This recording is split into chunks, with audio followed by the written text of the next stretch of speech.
Bonjour, dans cette vidéo formation pour relancer sa résilience, voyons une nouvelle ressource, la résolution de problèmes. Cette ressource va concerner plus particulièrement les profils du pan, du chien, du koala et de la chrysalide, car en fait elle concerne davantage le pilier de relation aux compétences. On s'est rendu compte à travers les recherches que les personnes qui souffrent de leurs difficultés ont tendance à s'enliser dans une certaine impuissance et une passivité aussi. En fait, elles se sentent tellement incompétentes qu'elles figent un peu devant les situations ou alors utilisent de toute façon les plus mauvais outils qui soient à leur disposition, ce qui les conforte en fait dans l'idée qu'elles sont vraiment incompétentes et qu'elles n'arriveront jamais à s'en sortir. Alors évidemment, ça alimente l'impuissance.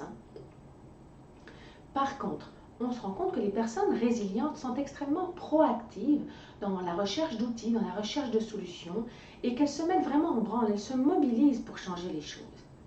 Donc c'est une ressource importante en fait. Attention, la résolution de problèmes, ça ne devrait jamais être le fait d'éteindre un feu rapidement et de ne pas s'occuper en fait de ce qui se passe à l'intérieur de soi.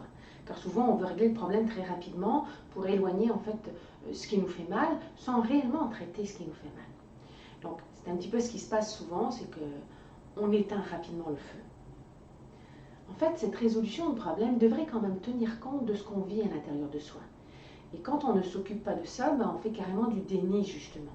Et on ne règle pas le problème, on ne fait que le repousser, le renforcer, et éventuellement il va revenir cogner à la porte encore plus fort, parce qu'on n'a pas vraiment compris comment bien résoudre le problème en tenant compte de soi. Alors évidemment, ça va amener les personnes dans des modes de réaction en fait particuliers. À l'extrême, la personne va ignorer le problème. Puisqu'elle se sent totalement incompétente pour régler le problème, elle va faire comme s'il n'existait pas. S'il n'existe pas, ça ne va pas m'embêter, elle va continuer à fonctionner comme si de rien n'était. Évidemment, ça ne marche pas comme ça, parce que notre vécu intérieur, il existe, il est là, et il vient frapper. Dès que la possibilité arrive, bien entendu, il vient cogner à la porte et de plus en plus fort. Ou alors, les personnes vont s'activer d'une certaine manière, mais comme je le disais un peu tout à l'heure, vont utiliser les plus mauvais outils à leur disposition. En fait, une personne qui a été abîmée sur son pilier de relation à ses compétences a la conviction qu'elle n'est pas compétente pour résoudre le problème et n'a pas forcément les bons outils. En fait, elle n'arrive plus à discriminer quelle serait la bonne manière de résoudre le problème, en fin de compte. Donc, c'est pas tant qu'elle n'a pas d'outils que, en fait, elle va utiliser un outil qui n'est pas le bon, même si au départ, elle pourrait avoir le bon outil pour résoudre la situation.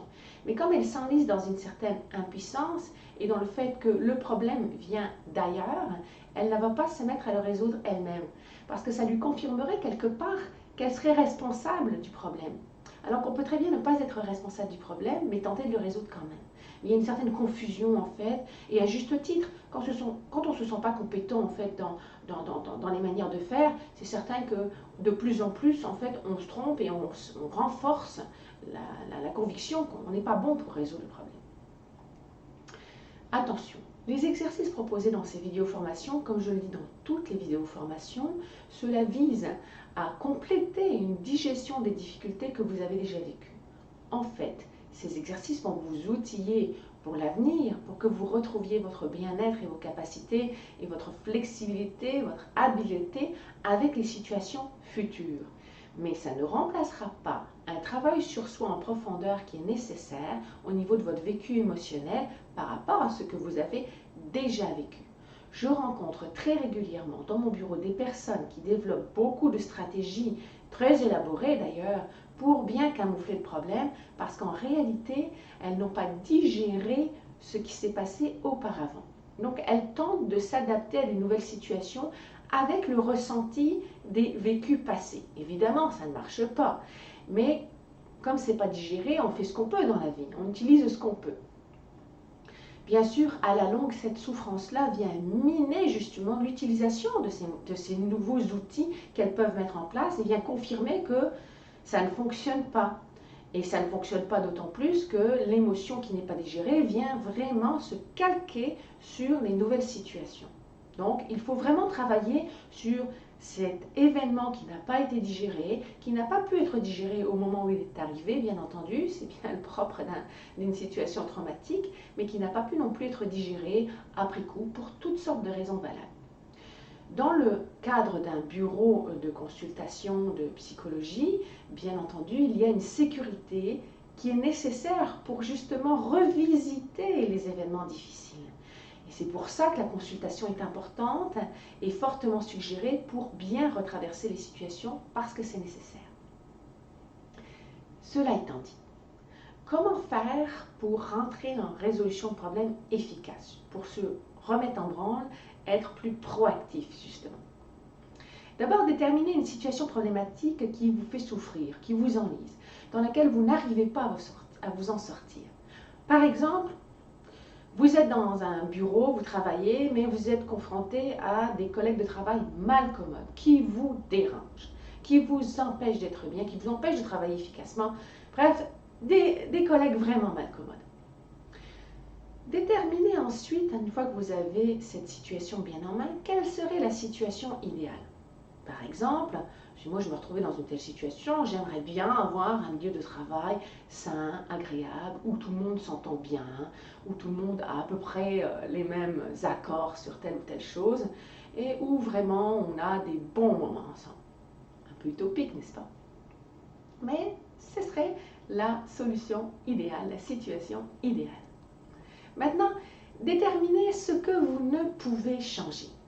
Ah oui, parce que ça, évidemment, c'est une chose qu'on n'arrive pas à faire, surtout quand on est confronté à des difficultés relationnelles, c'est qu'il y a des choses qu'on ne peut pas changer, et ça, on se refuse souvent de le faire. Pourtant, c'est une base importante. On essaye de changer des choses qui ne sont pas changeables, au lieu de changer quelque chose qui pourrait changer à l'intérieur de soi d'ailleurs. En l'occurrence, dans cette situation avec les collègues malcommodes, on ne peut pas changer les collègues. On peut décider de lâcher certaines amitiés qui ne sont plus du tout adéquates. On peut choisir ses amis, ses nouveaux amis par exemple. Mais des collègues de travail, on ne peut pas. Ils sont là, puis ils sont là pour rester, sauf s'ils s'en vont, s'ils sont mutés, s'ils sont virés, peu importe. Mais en général, on a des collègues pour un moment, puis on n'a pas le choix. Donc, évidemment, c'est problématique, mais il y a des choses qu'on ne peut pas changer. Pourquoi faire ça? Parce que d'abord, ça va vous permettre de voir les écarts entre la réalité et votre rêve, mais aussi entre votre rêve et qu'est-ce que vous pourrez réellement changer. Et ça va vous permettre de justement identifier, c'est le point suivant, et de valider ensuite de ça l'émotion qui va venir avec. Certaines impuissances découlent aussi du fait qu'il y a des choses qu'on ne peut pas changer. Mais ce n'est pas parce que certaines choses ne peuvent pas changer qu'il n'y a rien qu'on puisse changer. La situation extérieure est inchangeable, mais notre manière d'envisager la situation et même d'y réagir, elle peut changer. Donc, bien entendu, vous avez traversé cette émotion d'injustice, de colère, de tristesse, d'impuissance, enfin, peu importe, selon vous, ce que ça va être, mais identifier et valider. On ne s'occupe pas assez de ce qu'on vit à l'intérieur de soi. On a des émotions, elles sont importantes. Pourquoi est-ce qu'on aurait des émotions si ça servait à rien? Dites-moi donc. Donc, franchement, on a des émotions, mais souvent on les camoufle, on les néglige, on les renie, parce que ce sont des émotions qu'on appelle négatives, et alors là, c'est inacceptable. Je n'ai pas le droit d'être en colère, je n'ai pas le droit de montrer ma colère, je n'ai pas le droit d'être triste. En fait, j'ai le droit de montrer juste que je suis bien, grand sourire tout le temps. Et si vous travaillez en service à la clientèle, vous comprenez très bien qu'effectivement, vous devez montrer le sourire, même à des clients malcommodes. Ah oui, mais bien entendu, à un moment donné, le client va le ressentir. Ça, c'est une autre histoire. Alors, identifiez et validez votre émotion. Pourquoi faire cela? Parce que ça va vous décharger, ça va enlever ce poids d'impuissance non reconnue et ça va permettre d'ouvrir des voies d'accès à un abord de la situation différent. Si vous êtes pris avec une charge émotionnelle importante, un fardeau sur vos épaules, ça vous courbe, ça vous plie, vous ne pouvez plus voir la situation avec espoir que vous puissiez changer quoi que ce soit à cause de cette émotion. Donc, validez-la pour ensuite de ça passer au point suivant, déterminer ce que vous aimeriez pouvoir faire. Parce que maintenant que vous vous êtes occupé de l'émotion, vous allez pouvoir déterminer ce qui serait possible, mais pour vous, en ayant tenu compte de ce qui ne peut être changé. Ça, c'est bien important. Donc, qu'est-ce que vous, maintenant, vous aimeriez faire? Parce que ça va être à vous de vous mettre en action. Ce ne seront pas les autres qui vont changer. Et ça, c'est une erreur fondamentale qu'on fait tous. On veut changer les autres, on s'attend à ce que les autres changent, mais nous, on ne change pas. Alors que ça doit partir de soi au départ. Donc, qu'est-ce que nous, on aimerait faire différent? Vous avez trouvé ce que vous aimeriez faire différent? Décortiquez donc ça en étapes. Parce que ça aussi, dans la résolution de problèmes, c'est un souci, c'est qu'on veut être en haut de la montagne avant de l'avoir gravie. Sauf que pour être en haut de la montagne, il faut grimper et se rendre compte qu'il y a certaines embûches et il va falloir développer de nouvelles stratégies. Éventuellement, il va falloir prendre des routes détournées.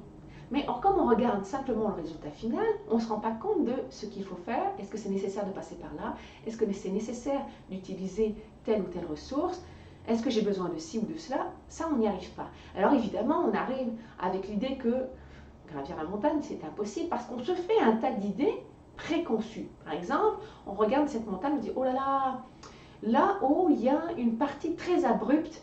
Je ne serai jamais capable de traverser ça parce que regarde la courbe qu'il y a là, c'est impossible. » Une fois que vous montez la montagne et que vous vous rendez aux 10 points là, qui est problématique, que vous avez vu en bas, vous vous rendez compte que ah mais non, en fait, regarde ici sur le côté, il y a un petit chemin. C'est bien plus simple qu'on pensait finalement.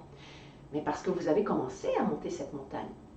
Autrement, vous restez sur une idée préconçue et vous montez ça tellement en épingle que oh voilà, ce ne sera jamais possible. Il faut se lancer à un moment donné. En ayant tenu compte de ce que vous avez vécu, bien entendu. C'est toujours la même chose, il faut tenir compte de ce qu'on vit. Et donc, élaborer donc des étapes réalistes et réalisables, jusqu'à un certain point. Vous ne pouvez pas nécessairement élaborer toutes les étapes. Il y aura des sous-étapes d'ailleurs, mais vous pouvez élaborer les grandes lignes. Et ensuite, vous agrémenterez ces grandes lignes de petites stratégies, de petites sous-étapes, bien entendu. Là encore, parce que ça va vous permettre d'alimenter votre motivation. Ça, c'est un autre point important.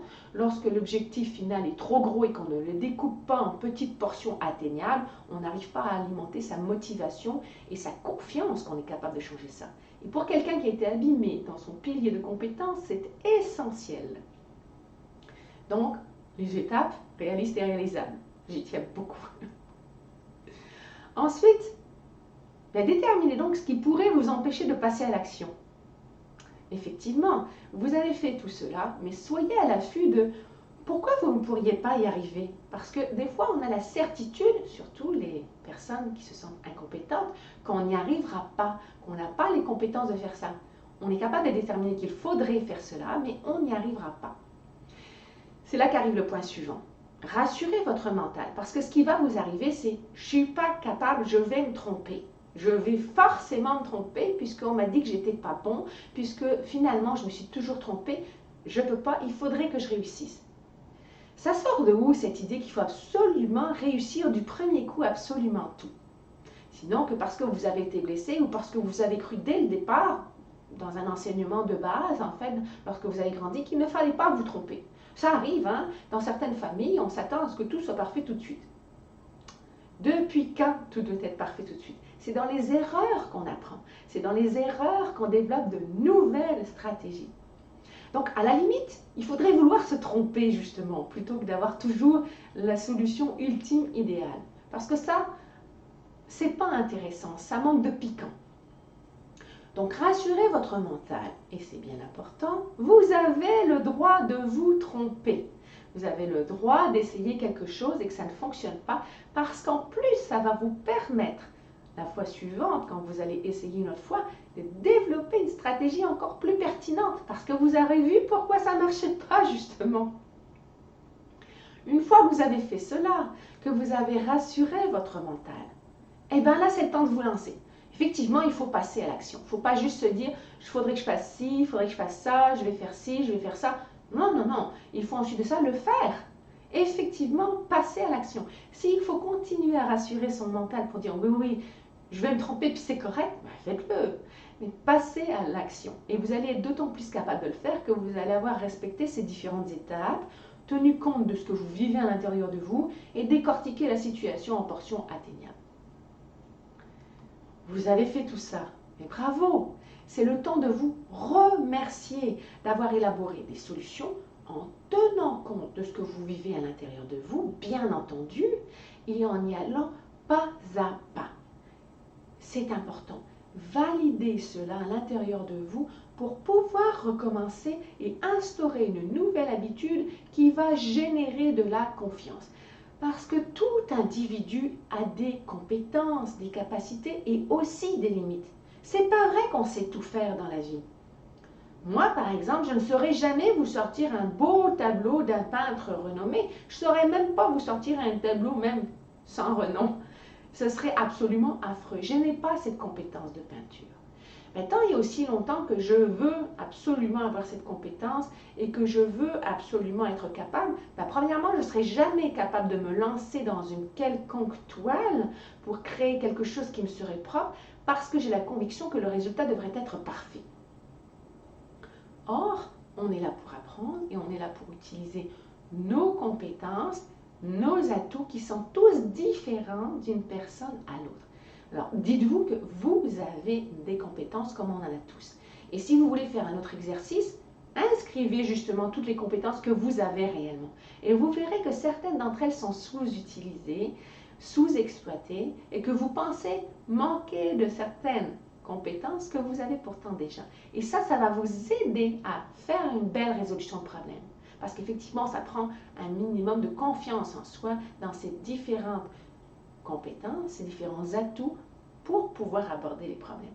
Et puis, un petit peu aussi de folie dans l'air, c'est pas mauvais non plus pour imaginer des solutions. Mais ça sera un autre point justement, une autre ressource importante en résilience, de pouvoir imaginer des solutions. Bon.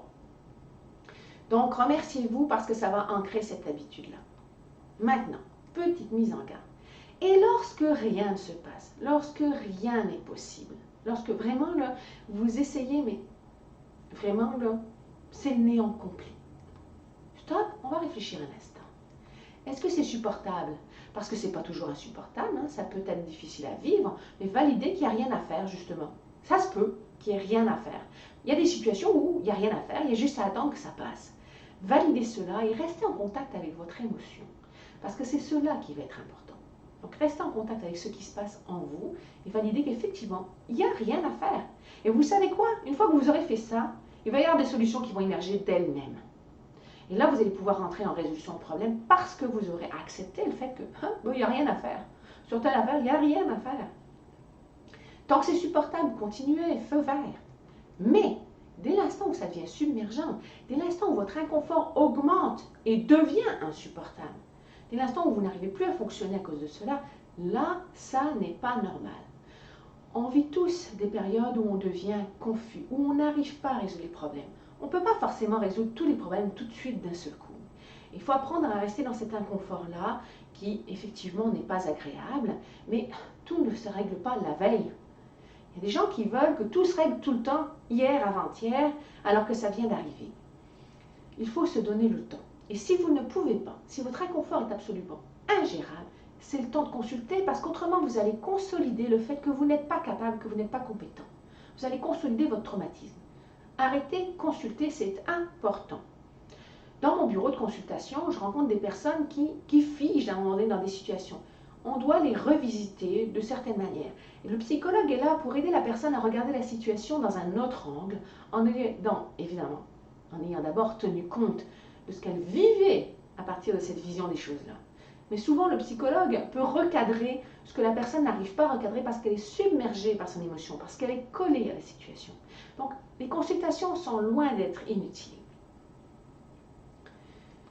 Maintenant, je vous invite à découvrir évidemment les autres vidéos formations pour pouvoir intégrer toutes les ressources importantes pour développer une résilience efficace qui va vous amener une source de bien-être qui vous permettra de bien transiger les événements futurs. Rendez-vous donc sur l'espace membre du site resilester.com où toutes ces formations se trouvent. Commencez par justement les ressources de vos piliers les plus affectés pour continuer ensuite de ça par les autres. Parce que des fois, on a l'impression que certains piliers vont bien, mais ils sont déjà un petit peu fragilisés, ce qui fait que quand un incident arrive, quand un événement arrive, là, évidemment, il se fissure. Donc, consolider l'ensemble de vos piliers, c'est bien important. Je vous dis à bientôt dans une prochaine vidéo formation ou encore dans une capsule d'information. À bientôt.